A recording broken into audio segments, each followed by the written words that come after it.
We don't know if it's gonna get full when life gives you tangerine. My mom was a little girl once too. Can I hop in with you? And I'm like, the AC just blows off all the Hello everyone, welcome and welcome back to the channel. It is Wednesday. Let's get started on our unreviewed sleep report and see what sort of Pokemon showed up. Now, in terms of updates, I didn't catch anything interesting yesterday, so nothing new to show you guys. But I did have a very pleasant day, and let's see if we are lucky on encountering routes. I really want to get a better routes. Although I know Psychic Week is happening next week, I just want to cast my net wide, you know? On top of that, it would be nice to encounter a Stuffle as well. But we've got a little baby Eevee and a Bulbasaur. Ooh, we got our routes! And that's it. Alright, so for sure, I really want to get that route, so we're going to pick that up with our bonus biscuit. And I would like to pick up the Eevee too, but because of the event going on next week, I should be more mindful about my cookie spending. So we are going to hold on to those cookies. Unfortunately, no one is hungry. Do I have a ultra biscuit, or did I use... Alright, I don't have any ultra biscuits. If we're lucky and this is a critical capture, that would be good, but it's not. So we're gonna have to spend 2 more cookies. And this is where it gets dangerous because we don't know if it's gonna get full after the first Poke Biscuit. So that's 1. And let's see. No! Why does that always happen?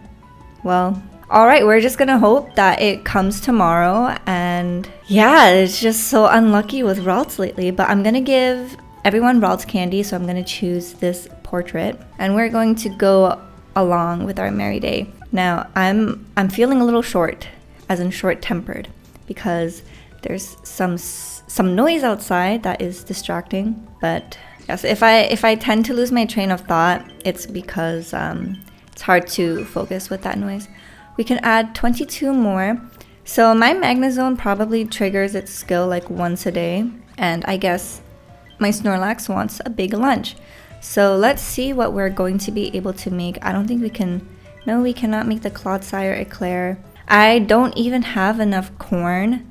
My Stuffle is not doing that great on the corn side. I can slowly start leveling up my early bird jelly coffee because that and the tiramisu outscales the neroli tea and lovely kiss smoothie. So, you know, I think I'll do it. And I still have my plus 12 extra tasty chance because that never happened. So we have quite a bit of space to fill into this pot. Let's add in some fairy herbs as well. Some honey, some tomatoes. I really don't think we're going to be needing these tomatoes. And that looks about good. And it's not extra tasty. Damn, that sucks. So yeah, dessert week isn't the best for me, but it is an opportunity to level up dishes, so I guess that's good. Also, if you have ever tried coffee jelly in Japan, oh my gosh, it is so delicious. And the whipped cream that they put on top isn't like the overly sweet whipped cream that you get in North America, at least the places I've tried when I was living in Canada. But then again, I think that's just Asian desserts and sweets in general. They tend to be on the less sugary side, which I appreciate. Alright, general store, let's see what we get. I would like Dream Shard clusters, or Ultra Biscuit would be nice too. We got a Poke Biscuit, alright. So shoot for the stars, you'll land on the clouds. And we got a Poke Biscuit from that, which is really great. So let's just quickly go over some stuff. This is my team right now that I'm using for dessert week. They are farming these ingredients for me because I'm hoping to raise the level for my coffee dishes. So we're slowly working on that. And I have my Quaxqueval out because I was farming for leeks to make some soda on Sunday. I want to make at least 2 sodas, but I'm good now. So I think I'm going to switch out this person for this person, EO, who will slowly farm me some milk too. And I think that looks good. And the Good Sleep Day event is coming up soon. I appreciate the Good Sleep Day event because it makes me more mindful of when the full moon is out. And I like to look at the moon when it's full. So it's just an extra reminder of when it is happening. And we got an award for 240 fighting type Pokemon that I have discovered, researched. Now let's go into our research community. Let's catch up on our day as well. And of course, we got our coffee. Look at that beautiful crema, I think it's called, on the top. Cheers. Delicious. So I had a call with my mom this morning. She's been accidentally calling me. So I would call back and be like, did something happen? And she'd be like, oh no, sorry, that was just an accident. But it gives us a good opportunity to just like catch up on our day daily. So yeah, we've been pretty much talking to each other daily, and it's nice to see her face and catch up with her. And I don't know about you, but there's been this one Netflix series called When Life Gives You Tangerine. So it stars IU.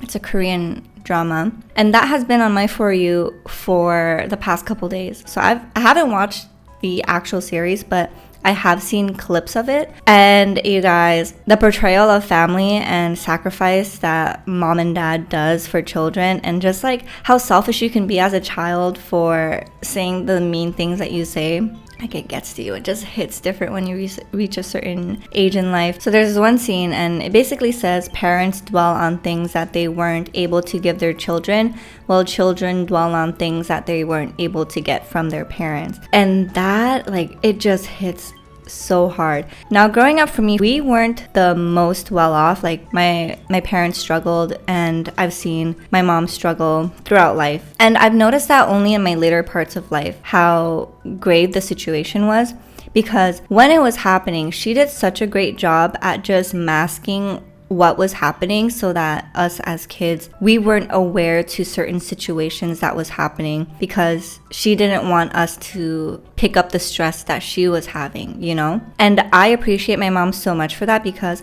payday, the shiny dratini, it's so cute. But that's something I really appreciate about my mom, and it also hurts me because it's like she had to deal with all of that on her own, you know, for the sake of her children.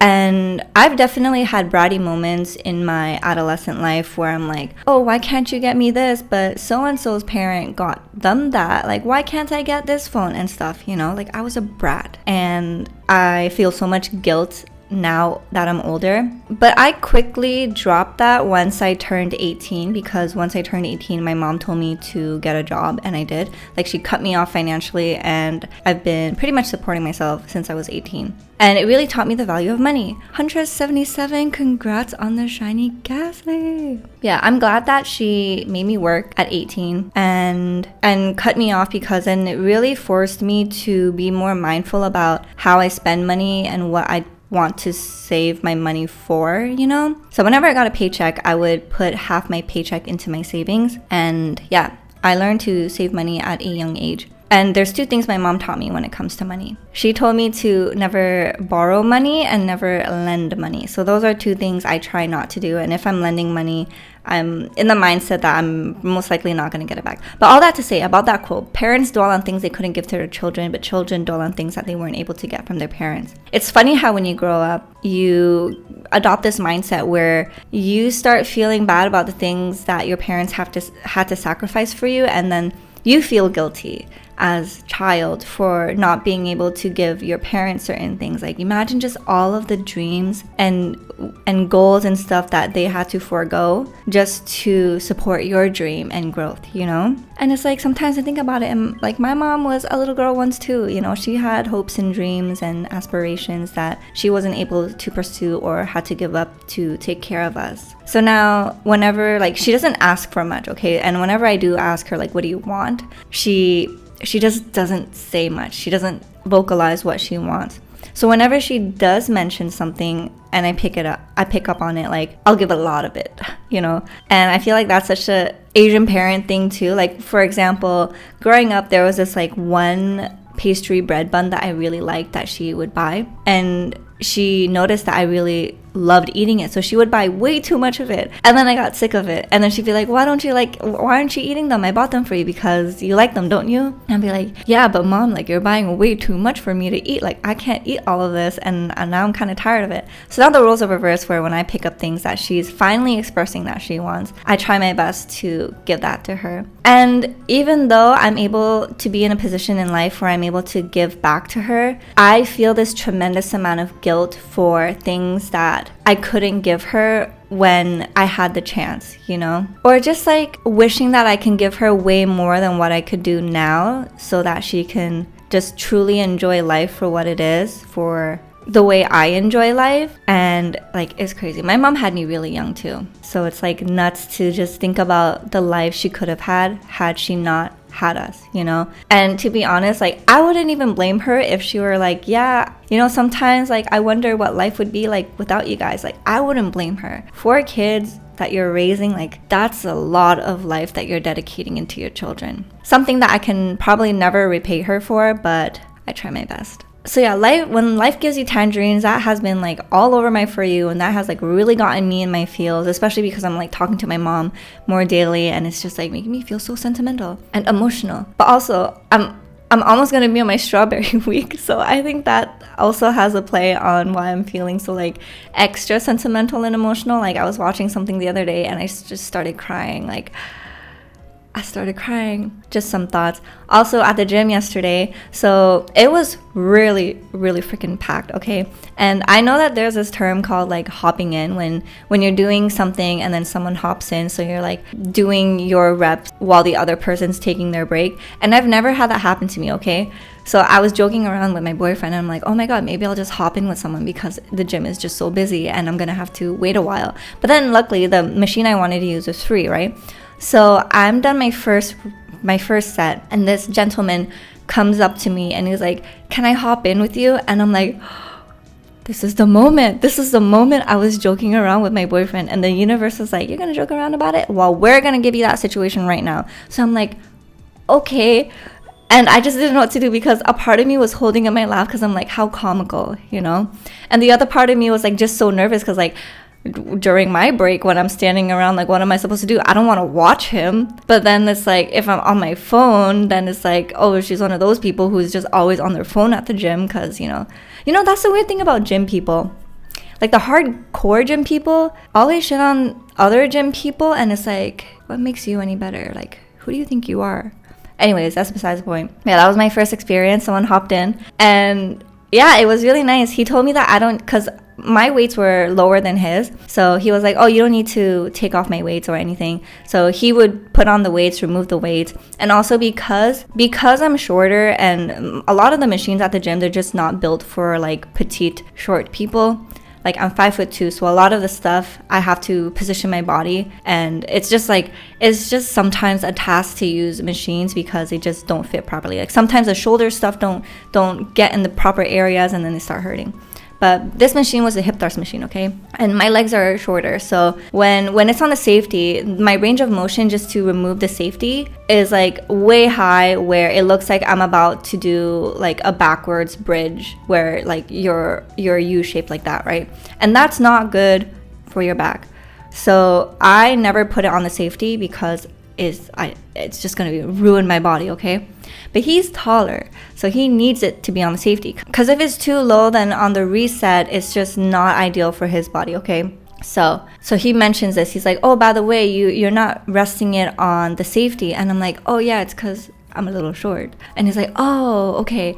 And then he offered to, like, when he's done his reps, that he would leave it off the safety, so that when I get on it, I don't have to do that uncomfortable movement of like raising my hips way too high, risking injury, and then removing the safety. So I just thought that was so nice of him, because he didn't have to do that, you know, but he prioritized my safety. Although I'm sure it was uncomfortable, because when I saw him try to like lift it off without the safety on, like, it just seemed a little uncomfortable for him. So yeah, really nice gentleman at the gym. I couldn't have asked for a more pleasant experience for the first time someone hopped in on a workout with me. And yeah, have you guys ever had those experiences where you hopped in or someone hopped in with you? I know my boyfriend always talks to me about when he does that, or when people ask to hop in on his. So I was like, wow, no one has ever asked for that of me. And then it happened, so I just thought that was funny, and I thought I would share that with you guys. But another funny story I wanted to talk to you guys about, I totally forgot about this when my birthday happened last week. But so on the day of my birthday, my boyfriend got a cake, and he wanted to sing happy birthday to me, and he even got candles, okay? So we light the candles together, and then I'm sitting at the table, and he's bringing the cake, he's singing happy birthday, the lights are off, and right as he steps below the AC, mid singing, the AC just blows off all the candles one by one, and we're just looking at each other. I'm looking at him, he's looking at me, we're both looking at the cake, and he's like, let me redo that. And I'm like, no, it's okay, like we could just start cutting the cake and eating it. But he insisted that we redo it so that I can blow out the candles and make a wish. And I just thought it was so funny. It was like a scene from The Office, and it is going to be a memory that I'm going to remember for the rest of my life because of how funny that is. But that is pretty much all for today's video. If you guys enjoyed it, please give it a like, comment, and subscribe to the channel. Join us in the Discord as well so that you can add more people to your friends list, because the Cresselia versus Darkrai event is going to quickly come close and it's going to be super exciting. So you want to make sure you have a lot of friends. And I will see you guys in the next video. So until then, take care, good luck, and have fun. Bye.